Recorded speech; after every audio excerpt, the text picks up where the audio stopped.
What's going on, everybody? Welcome into another episode of the Lakers Outsiders podcast slash stream, brought to you by UCAS Studios.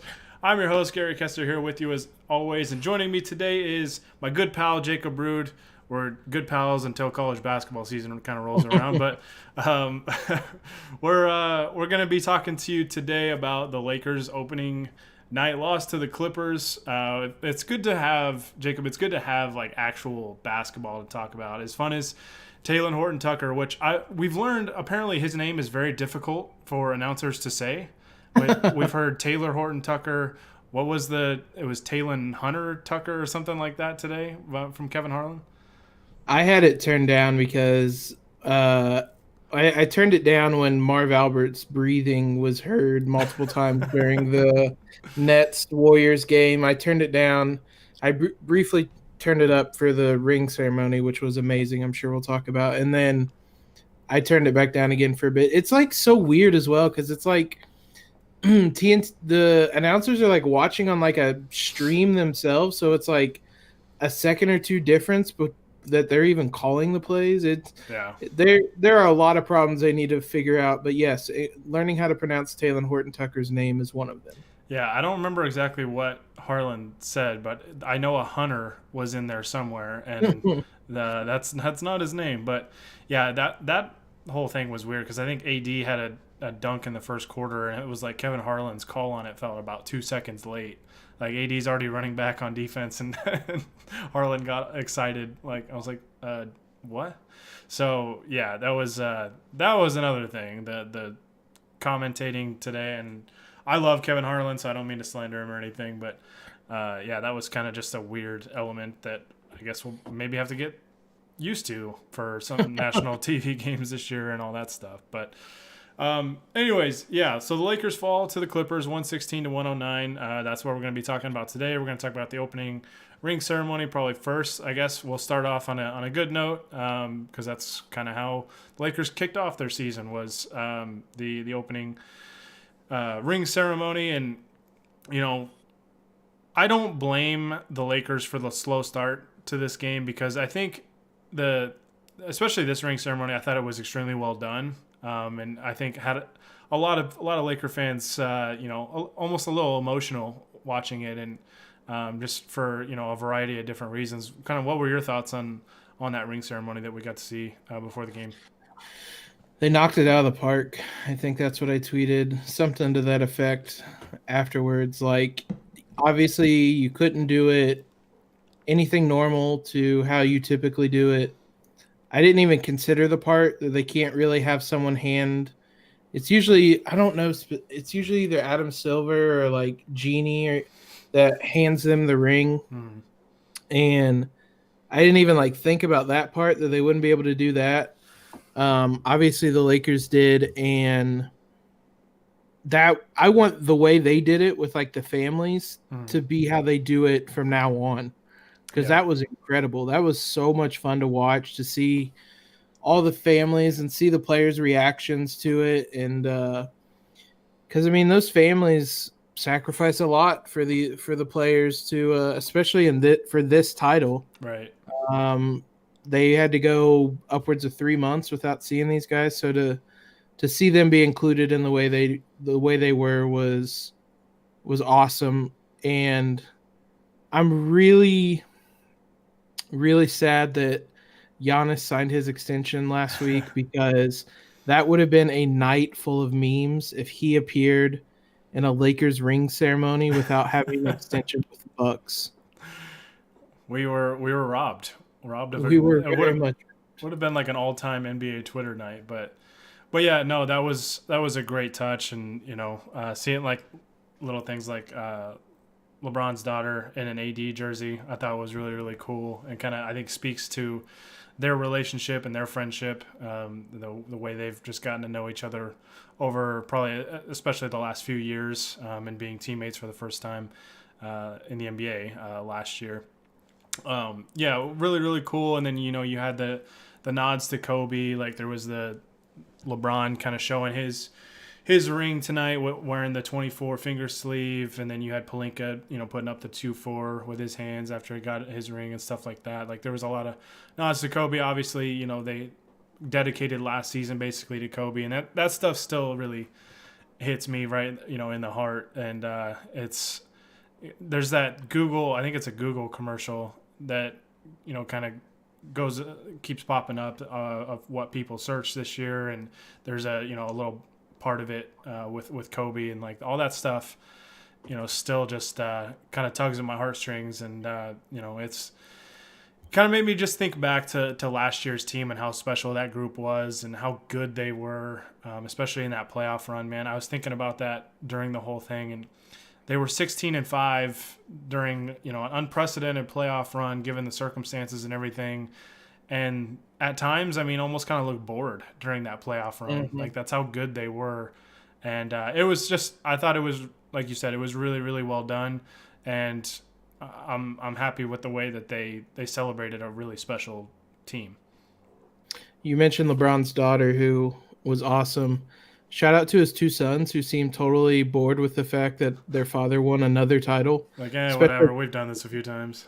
Yeah, Bryce seemed just really annoyed that he even had to be a part of it. So I wish I had that kind of privilege.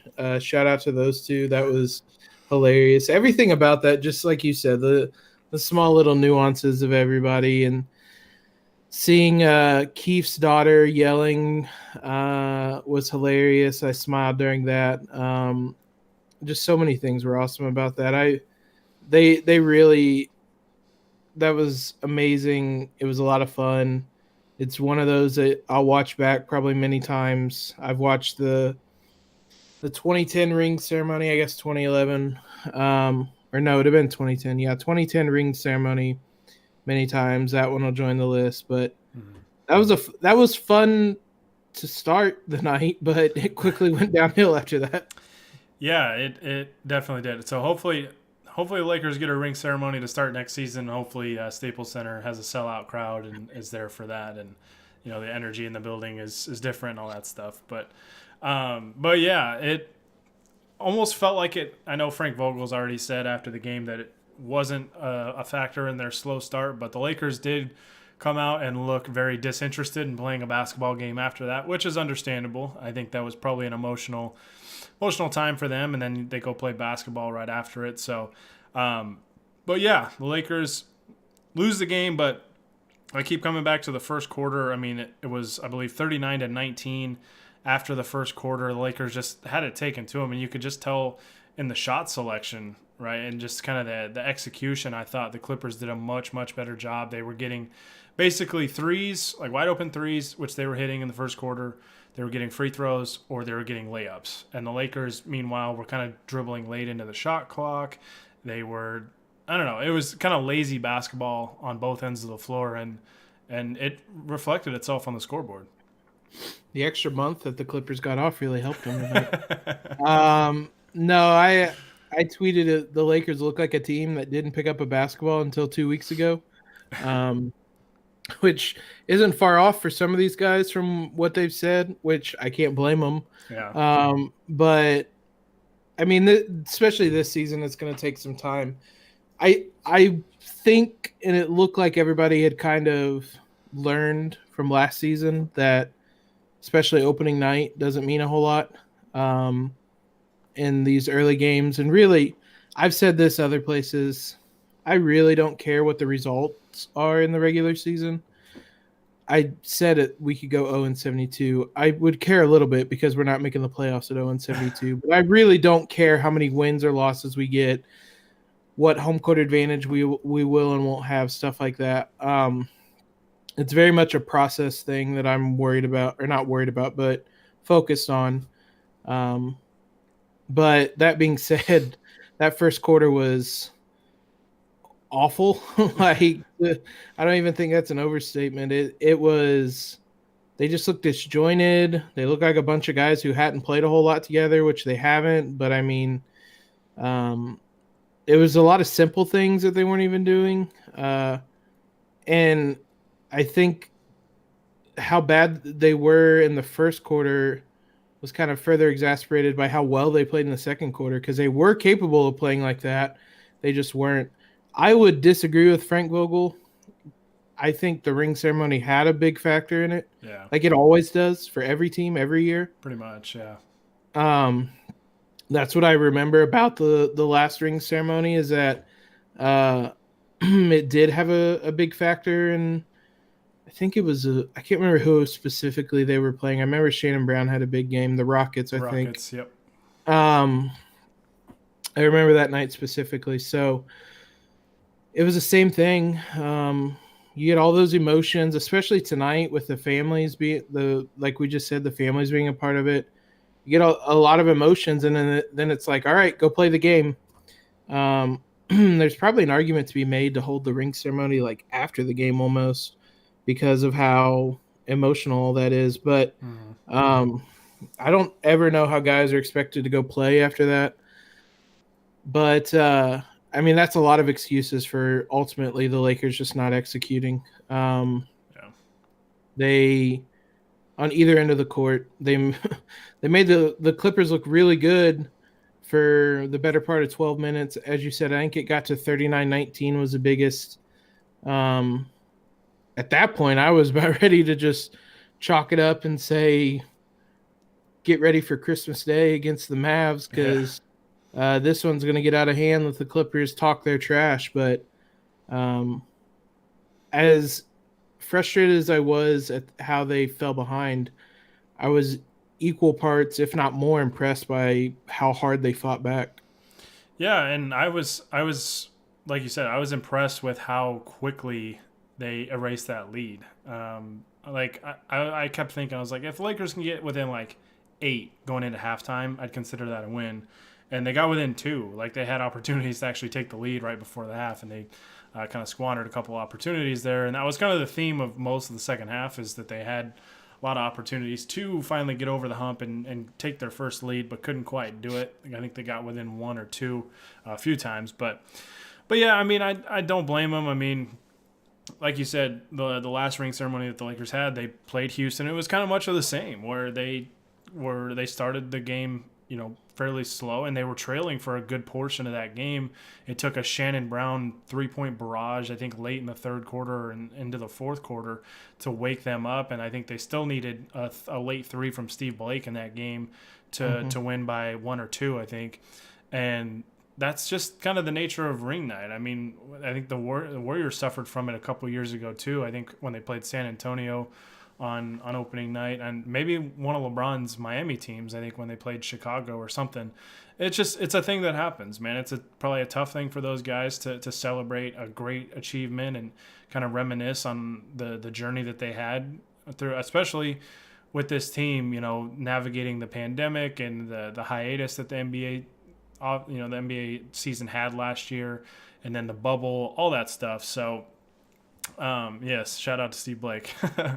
But yeah, so I mean, I don't blame them, and not to mention the fact that they're also incorporating a lot of new key pieces to this rotation, right? Like there's guys that are back on this team there, so there's some continuity there, but there's also some major pieces to this roster that are gonna just take some time to get used to implementing these guys in the rotation, right? Yeah, that's the biggest thing that I kind of mentioned it, but that seemed to be the biggest thing, is that like I mean, I was impressed. Dennis Schroeder, I thought, looked better tonight than he did at any point in the preseason. Mm-hmm. Um, it's odd because I thought he played really well and he was a -10. Um, Trez is kind of acclimated well, I thought. Gasol was the big one that didn't play all that well. And Frank Vogel kind of um, took the blame on that one and said that he needed to get him in better spots, which is something I saw a couple different people point out on Twitter. It was odd that he was just never really in the high post or at the top of the key with the ball Right. tonight. So I'm sure that's something that they will work on for Friday's game. But yeah, it's going to take time to acclimate some of these pieces. They still have LeBron and AD, and I'd be interested. I don't know specifically. I can try to look it up. What lineup was on the court when they made the run? Um, I know KCP was out there. I believe LeBron and AD were out there. It'd be interesting if it was a lineup that basically played together last season was the one that made the run, because that would make sense. Basically, that guys that are familiar with one another were the ones that were able to get the team back in the game. Not to put the blame on the other players or anything like that, but I think that's gonna how it. I think that's how it's gonna be early in the season. Just some feeling out, um, learning your spots. I specifically remember one part.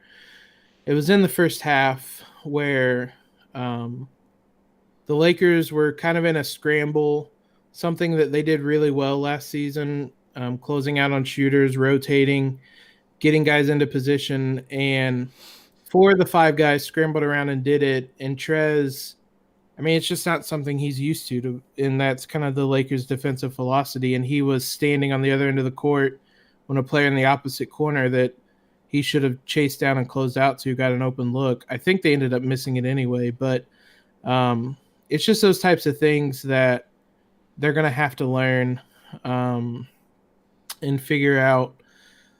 I'm looking at the lineups in the second quarter. Um, it was a lot of Anthony Davis and KCP. Trez was out there some. There wasn't really one lineup. Probably the biggest lineup was LeBron, Keefe, AD, Schroeder, and Kuzma.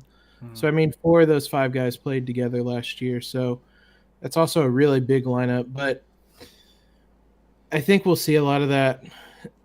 I guess in one sense, it's a good thing that this is a condensed schedule for that regard, because the best way for these guys to learn how to play together is to play together. They're going to have plenty of opportunities to do that, but it's not really a shock that they looked like they did tonight in game one when they really didn't play together all that much in the preseason. Right. And, a short off season, you don't give these guys like real time to kind of even work out together in their free time. All that stuff. Like, you always see these guys kind of meet up before training camp even and start playing pickup games together and kind of get acclimated with one another. And that rolls right into training camp. You usually have a longer preseason, all this stuff. And you just don't have that this year. So you're going to have to utilize those game reps and just continue to improve. And, as frustrating as it was, because you always want to win, like on ring ceremony night, and you want it to be like this perfect night and all this stuff. And plus, you just never want to see your team lose, obviously. But we just got to be patient with this team, because they're going to win a lot of games this year, barring a ton of injuries or something crazy happening. They're going to win a lot of games this year, but it's definitely going to be a work in progress. There's probably going to be stretches where they look a little disjointed and they don't look good either offensively or defensively, and we saw that tonight against a Clippers team who has some new key pieces as well, guys like Serge Ibaka and Luke Kennard.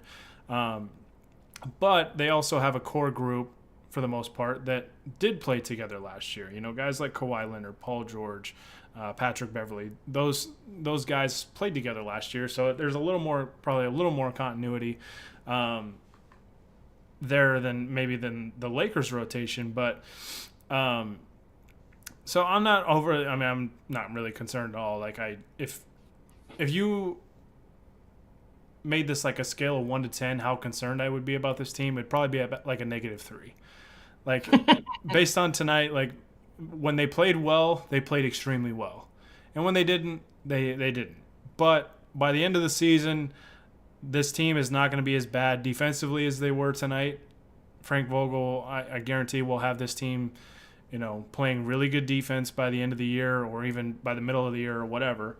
And yeah, I thought a lot of guys, especially some of the new guys, like we said, Marc Gasol, Wes Matthews, just didn't look very good tonight. And that's not even really on them. I just think it's going to take time for everybody to get used to playing alongside one another. It's a lot of new faces, a lot of not a ton of roster turnover, but enough to where it's pretty significant in the rotation. So, not concerned at all. I almost kind of expected this to happen. I expected them to still find a way to dig deep and pull out a win, but it is what it is, and you learn from it and you move on. And at the end of the day, I thought the Lakers played probably about a C minus game, and maybe that's being harsh, maybe that's being generous. I don't know, but even I thought even the Lakers' 2 stars tonight were pretty subpar for their normal standards.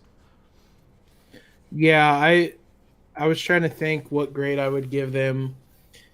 I would give that second quarter like an A, but the rest of the night was, especially that first quarter, was definitely an F. Yeah.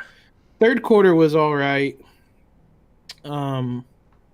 It was frustrating because they got close a whole bunch and then could never really get over the hump. I said before we went live, it felt like it was 77-75 for 10 minutes. And then the fourth quarter, I mean, we joke he deserves it, but I mean, Paul George is still really good in the regular season, and he was really good tonight. He is fantastic when there's no pressure. Yeah, the regular season part was not an accident. He's still really good in the regular season. I feel like there was a game last season where he did the same thing, where he went off and the Lakers lost. So, or maybe I think I'm thinking of an OKC or a game when he was in OKC. But nonetheless, I mean, that kind of proves the point. He's been really good for a while, and he had like an A plus game tonight. And he was unreal. When you have a superstar of his caliber play an A or an A plus game, that alone is going to make it really hard for your team to win. And then, given how the Lakers played tonight, wasn't meant to be. It's one game in I would almost said 72 game season.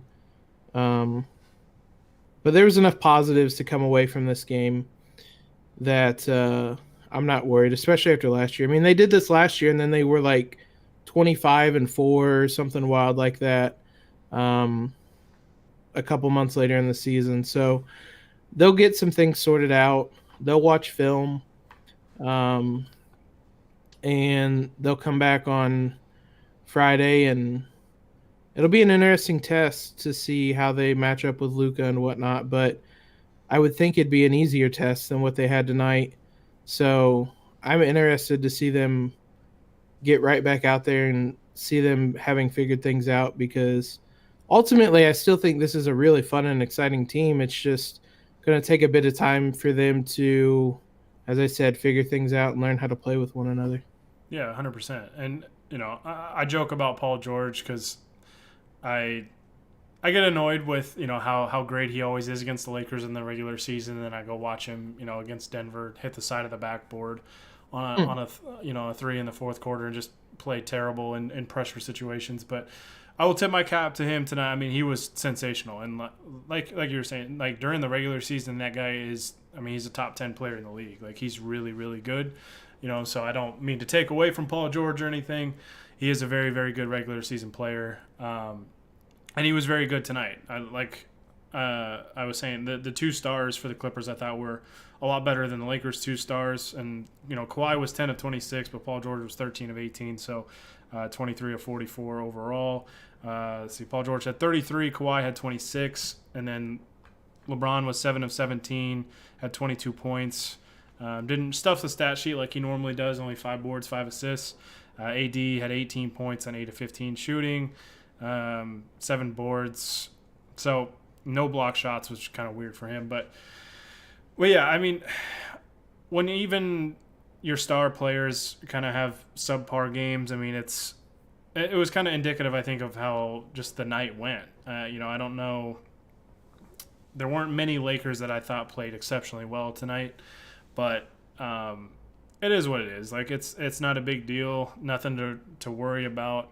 The Lakers will learn from this, and like you said, Jacob, they'll get a really good test on Christmas Day against the Dallas Mavericks team that, has talent. They're very well coached. They've got a superstar in Luka, and their defense is definitely going to get tested because last year Dallas had one of the best offenses the NBA's really ever seen, and the Lakers defensively tonight definitely had some struggles. So if they don't clean some things up, Christmas could be a long game as well if they don't kind of sharpen it up a little bit.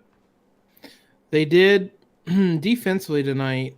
It wasn't all terrible. There were some small things again. It seemed like a lot of it was communication stuff. Yeah. Um, Cleaning the glass, the Clippers were in the 67th percentile in half court offense.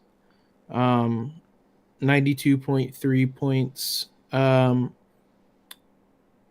looking at the stats. I mean, the big thing, the Clippers shot really well in the mid range, which you expect with Kawhi and PG, really. Mm-hmm. It'll be interesting, though. I remember last season, the moment, at least personally, I started to feel like this team was really something was the Dallas game on the road that they won in overtime. So I thought last season, save for the one game in LA, they did a really good job of defending Luka and minimizing him. I believe Kristaps Porzingis is still out. I think he's out until January. Helps. And they lost Seth Curry, which I think was a pretty big loss for them. Seth Curry was terrifying as a shooter. So it'll be interesting to see how they match up. I think it's a good test for them to face another, like you said, superstar who, honestly, I wouldn't be surprised if it was in the MVP conversation this year. And they bring a completely different type of offense. It's going to be interesting. I mean, I'm as interested to see as what Dallas can do. Their lineup's a lot different than last season, or it's different. Luka, Hardaway, Josh Richardson, Dorian Finney-Smith, and presumably Dwight Powell as your starters is interesting. Right. I'd be impressed if they're still able to have a really good offense. So be interesting to see how the Lakers attack that. But given what they went up against tonight with Paul George and Kawhi, I will happily take going up against quote unquote just Luka, relatively speaking. So it'll also be a nice test to see what they're able to do defensively, because you're right that Dallas had one of the greatest offenses, at least according by like offensive net rating and stuff, that the league's ever had, but they were still like a 6 seed, 7. I think they were a 6 seed because they couldn't defend. Yeah. So it should be a little bit easier. The Clippers, I think, are going to be one of the better defensive teams. Again, at least in the regular season with Kawhi, PG, and Pat Bev. I thought Zubats played really well. I'm still frustrated every time I see Zubats that we really dealt him for Mike Muscala. I was talking about that again during the game tonight with Sheen, our winning meme on the site. I still get frustrated every time I see him. He played really well for him, but I think it should be a little bit easier of a test on Friday, which hopefully means a Lakers win. Yeah, it'd be nice. Don't ruin Christmas, Lakers. No pressure. I can handle you ruining my December 22nd, but I mean, getting like ring night and everything, like the loss is whatever to me. I mean, seeing that team get celebrated for how special they were was awesome. So yeah, I mean, I'm curious to see how the Christmas game goes. You mentioned Zubats. One thing I did want to bring up earlier, and Vogel talked about putting Gasol in some better spots. I think it was kind of a little bit of a tougher matchup for Gasol going up against a guy like Ibaka, who obviously isn't in his prime anymore, but is still a pretty athletic big guy and can stretch the floor. it makes Gasol have to cover a lot of ground. I would have liked to see them stagger Gasol's minutes a little bit more to get him matched up more with Zubats than Ibaka, and maybe have a short stint with Gasol and kind of work him in more with the second unit in this matchup. I also thought the starting lineup was interesting because I thought starting KCP and Schroeder together means that the Lakers are probably sacrificing a bit defensively because they're going a little bit smaller, whereas the Clippers really beat you on the wings with Kawhi and PG. And I thought they would probably be better suited with Wes Matthews starting in place of Schroeder, at least defensively. And defensively, they got, absolutely cooked in that first quarter. But hindsight's 2020. But I thought Schroeder actually did some really nice things for the Lakers offensively as well. So you kind of have to just find that appropriate balance, I think, between all those guys. And that's, we said obviously with the players, it's going to take some time for them to get acquainted with one another, but it's going to take time for Frank Vogel to figure it out. And I think we saw last year he did a nice job of kind of experimenting with a lot of lineups, kind of figuring out what works. And then, when it came down to the playoffs, like we saw pretty much the lineups that we needed to see for the Lakers to win games. There's anything that last year also taught us, it's that the Lakers very much use the regular season as you said, a time to kind of experiment, not just with lineups, but with plays, with play types. I think back to how often we saw the Lakers throw the ball into AD in the post and how frustrated everybody was with it, myself included. And then playoff time comes around and AD cannot miss, and the Lakers are familiar with how to execute getting him the ball in those situations because they spent the entire regular season doing it. So that's a big thing. And when I say I don't care about the result, I care more about the process in the regular season. It's those types of things where you do stuff like that. Obviously, I want the Lakers to win, but you do things like that to where you're ready for whatever comes in the postseason, which I don't know that a lot of teams can do that or even do that. I don't know how often teams are afforded kind of the luxury, Right. Which I guess is another positive of having LeBron and AD is that you're always going to be in games no matter how you attack them for the first three quarters, basically. Mm-hmm. Because there's a lot of things. Ultimately, we never really saw like a LeBron AD pick and roll in like any meaningful situations last year. I don't know if that's something that they're going to pull out this year. It seemed at times in the fourth quarter of some of the bigger games, they went to it just because it would work. Yeah, it was lethal too. Yeah, just because they knew it would work. I want to say that it was the Utah or either Denver, one of those. It might have been both that they did it. It was on the road, I remember, and they did it multiple times down the stretch. And like you said, it was lethal, and it won them games. So things like that, I don't know if they plan on doing that more. I said in the fourth quarter when the Clippers started pulling away, just put Schroeder and Trez out there and have them run pick and rolls for the last 6 minutes just so they get kind of a feel for each other. And going back to the to what you said about the lineups, Vogel did say before the game that they were going, again, the same word, they were going to experiment with, quote, a lot of different lineups. Harrison Fagan tweeted that out before the game, which leads me to believe that, as you said, they'll focus on trying to get these guys in the best situation, whether it's Gasol, who I agree that was a tough matchup. You may want to mirror his minutes with Zubats next time they meet.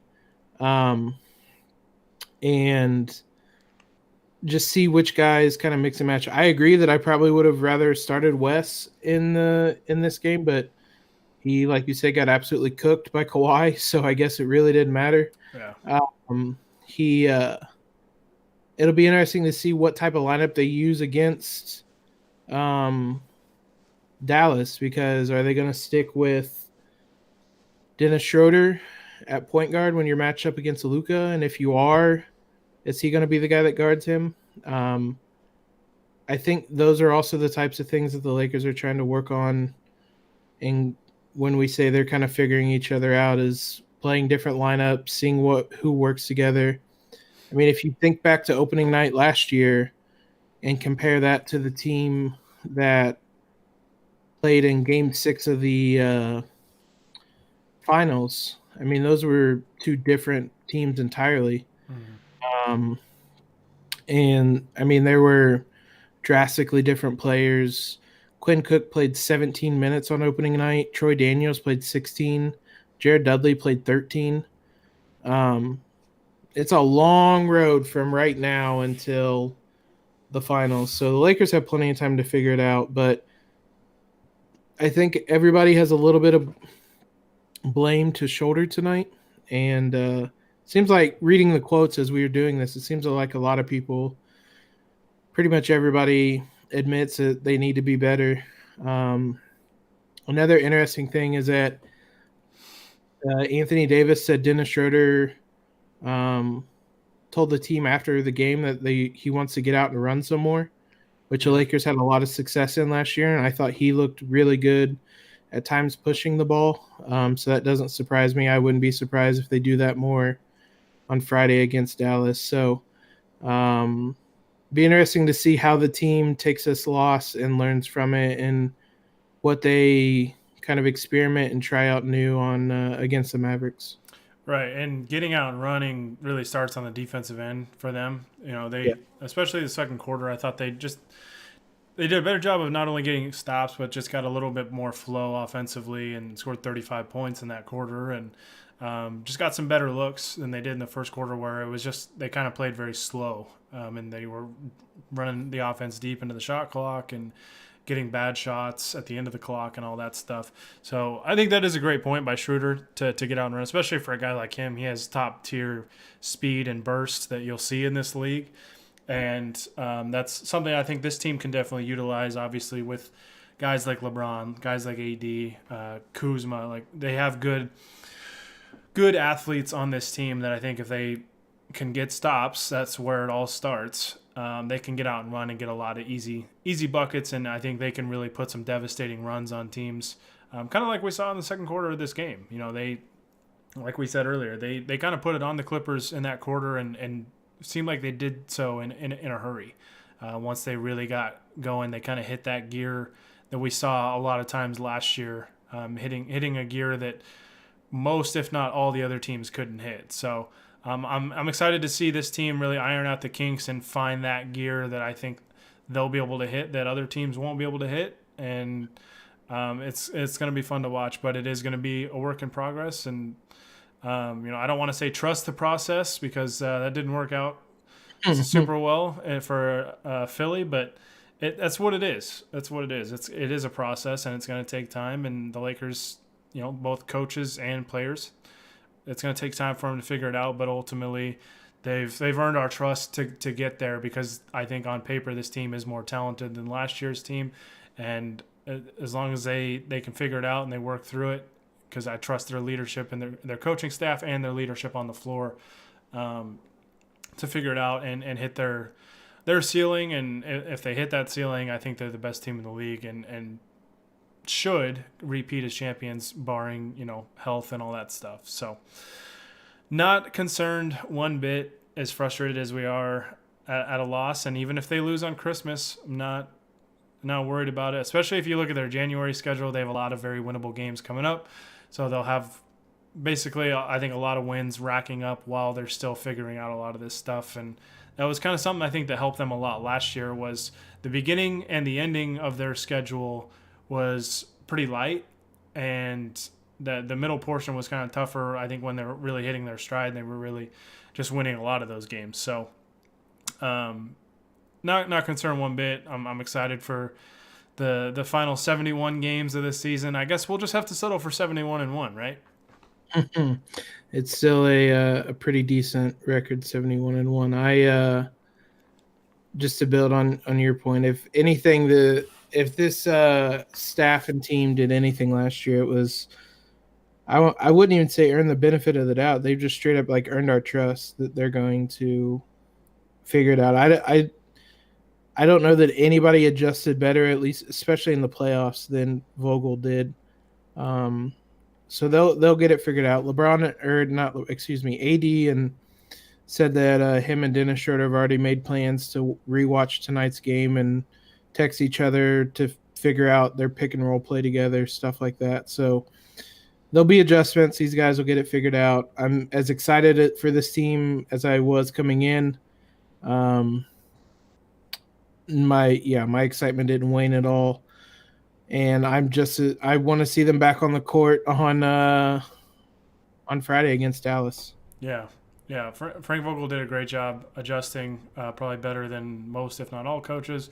But one coach he definitely adjusted better than was Doc Rivers. I was gonna make the joke. I wasn't sure if you were going there, but yeah, shout out. Oh man. All right. So the last thing that I have from this game that I'd like to see more going forward is Taylor Horton Tucker.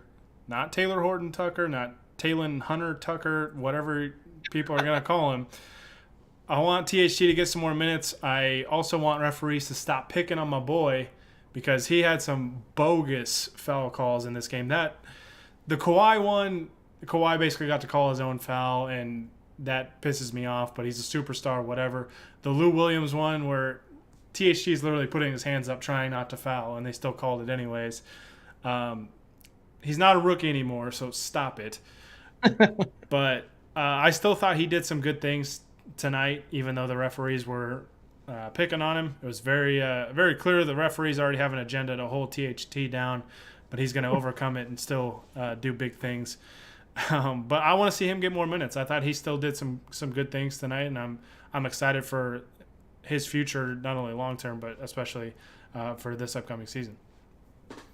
Yeah, when I was looking up some of the lineup data during the pod, I was talking about the lineups that made the biggest runs or the biggest impact in the second quarter, and he was on the one that scored the most points in the second quarter. I thought when he came in, he was able to give the Lakers a boost, and it was a lineup of AD, KCP. Nope, I had the wrong one. So it was AD, KCP, Trez, Caruso, and THT, which is an interesting lineup. 4 guys from last year's team. Yeah, and Trez, who is a ton of energy. I think it was during that second quarter when they were making the run that I think the bench is going to be really fun this year, because I imagine LeBron and AD are going to stagger pretty much as much, well, definitely as much as they did last year. So you're going to have 4 bench guys out there, and one of those guys, I think, at times. And when you have a guy like Trez, who's constant energy, same THT, I think, showed that tonight.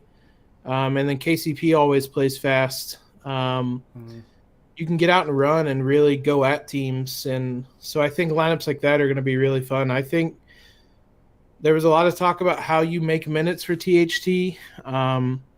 I think they largely came at the expense of Wesley Matthews, who didn't play very well tonight. He only played 11 minutes, and THT played 11 minutes. So I said on my podcast I did with Christian on Silver Screen and Roll at the beginning of the week, that was our big thing, is how do you get THT minutes? And I said, I don't know that there's one specific way to get them, but I think there's going to be off nights for different guys on different nights, and that's probably the best way to get them.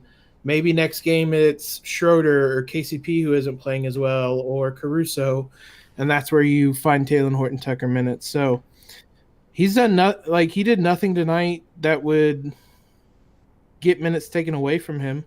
Like, he still looked really good offensively and defensively.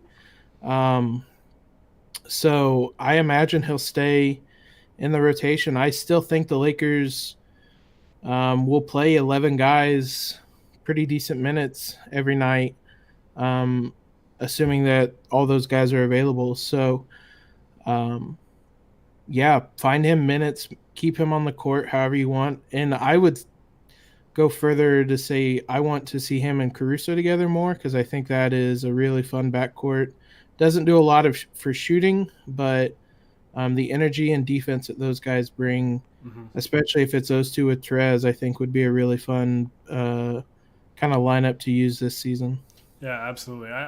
Totally agree with your point that it's kind of a game to game basis on who's playing well and who's not.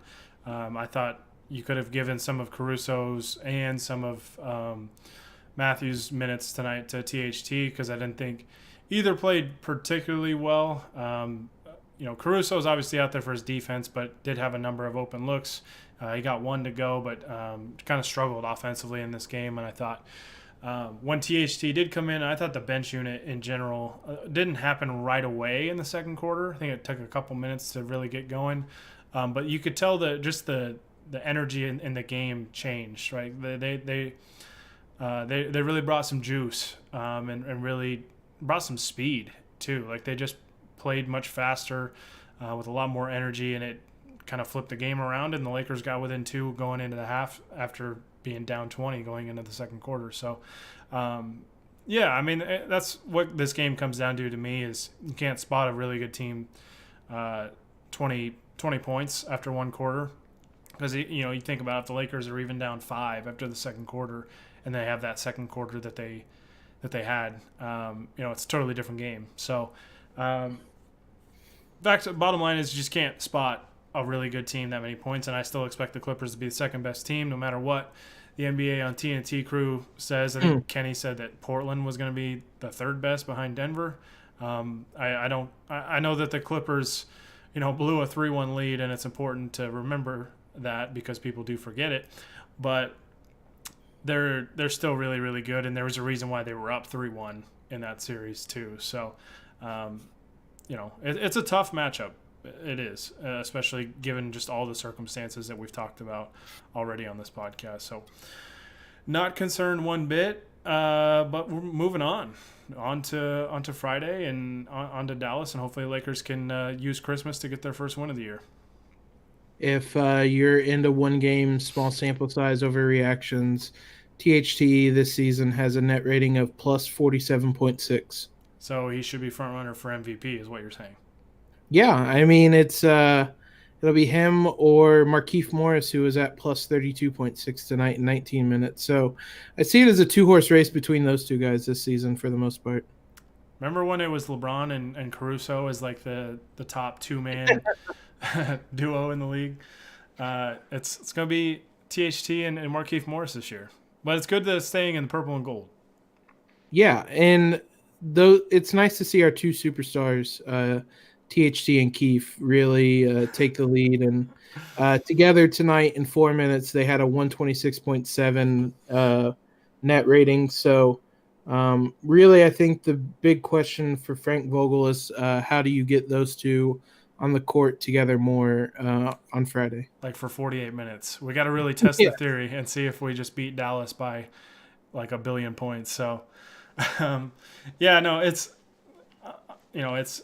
a good problem to have for Frank Vogel with all these guys you got to find minutes for because the team is very, very deep, and I do think they are deeper than the Clippers, and I think that will come into play if they run into each other in the playoffs, but didn't really do much for him tonight, unfortunately, but hey, it's one game, 71 to go before the games really matter, and I don't think the Lakers really care very much at all about the seed that they have as long as and Hani and I have said it a number of times on this pod. I've said it about last year's team too. Just get to the playoffs healthy, and I'll ride or die with whatever this team does. So, all right, let's dive into the chat. I saw a handful of questions and comments that we can talk about before we sign off. One of them right off the bat was we need another center. AD is playing the 5 a lot for a regular season.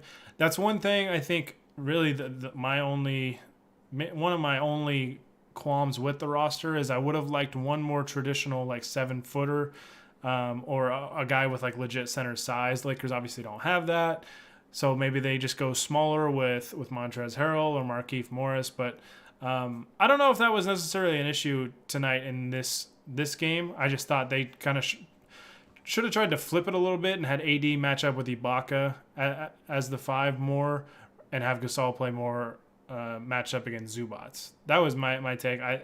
Maybe there will be some matchups where the lack of a third big like they had last year with AD, JaVale, and Dwight kind of rears its head. But I don't think tonight was a very big problem in that regard. Yeah, I'm looking at some of the lineup stuff.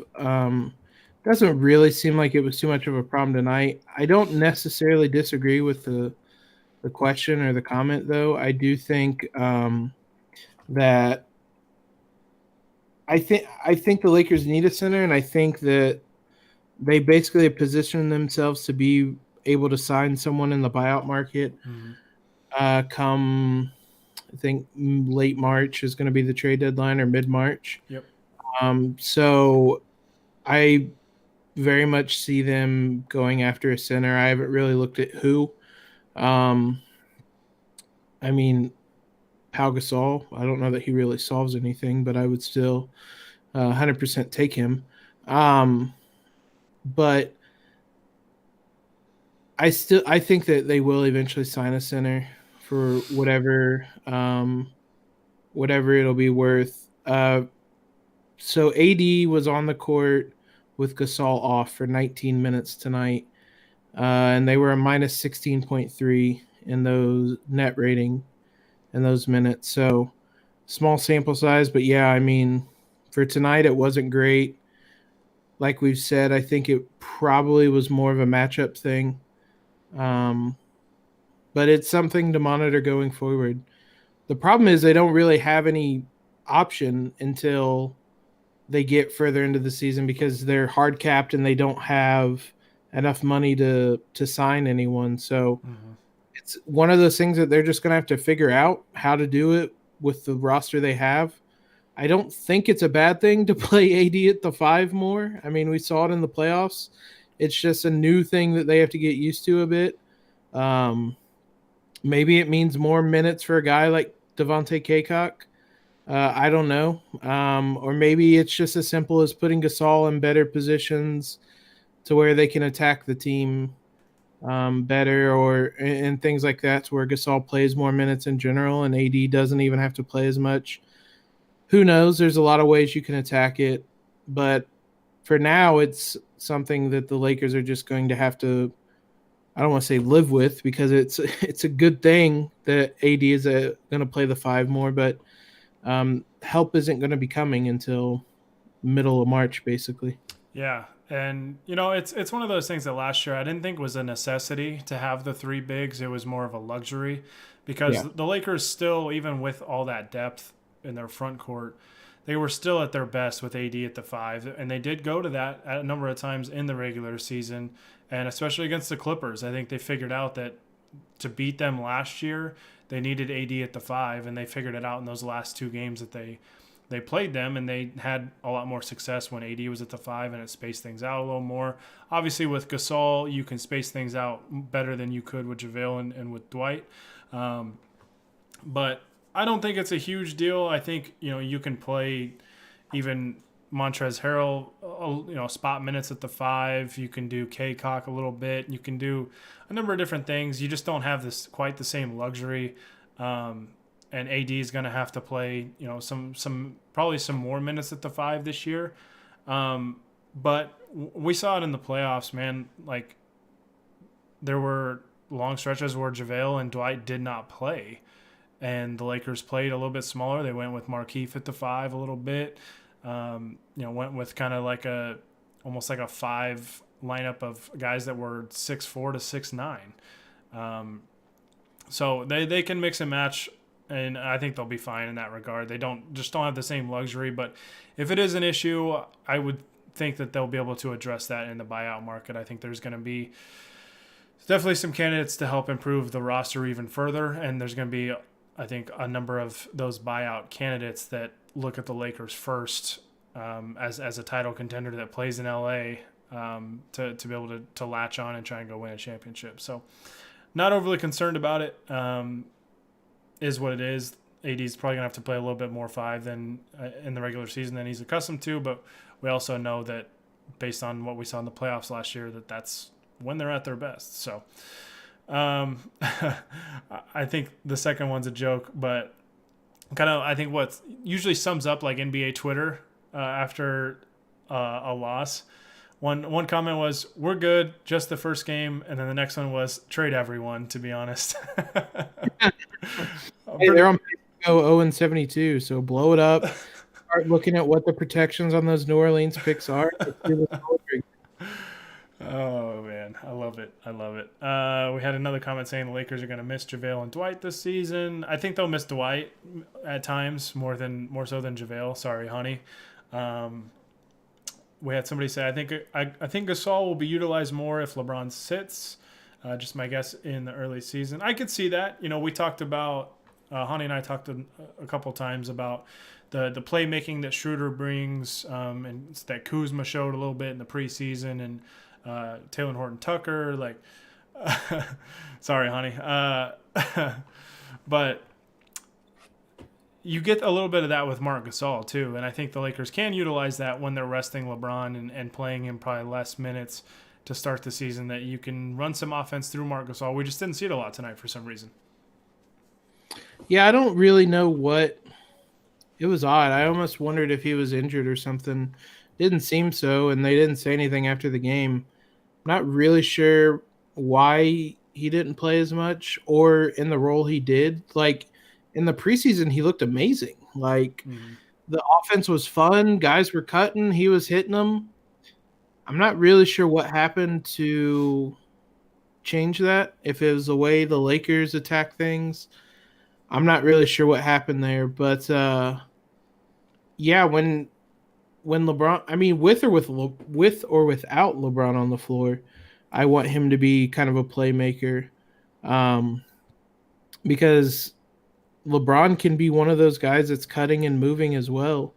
Um, Obviously, when LeBron's off the floor, he could be one of those guys that could help initiate the offense. I see Dennis Schroeder as possibly being another one of those guys.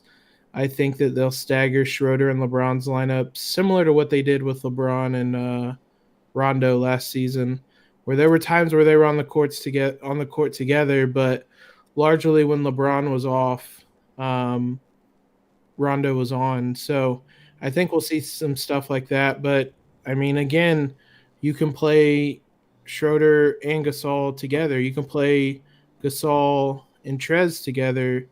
Um, Interchangeable parts. I know we keep coming back to it, but it's going to take time to figure this out with these guys because there's so many pieces that can play so many different roles and so many different players that, like you said, it's a problem for Vogel to almost figure out how to use these guys.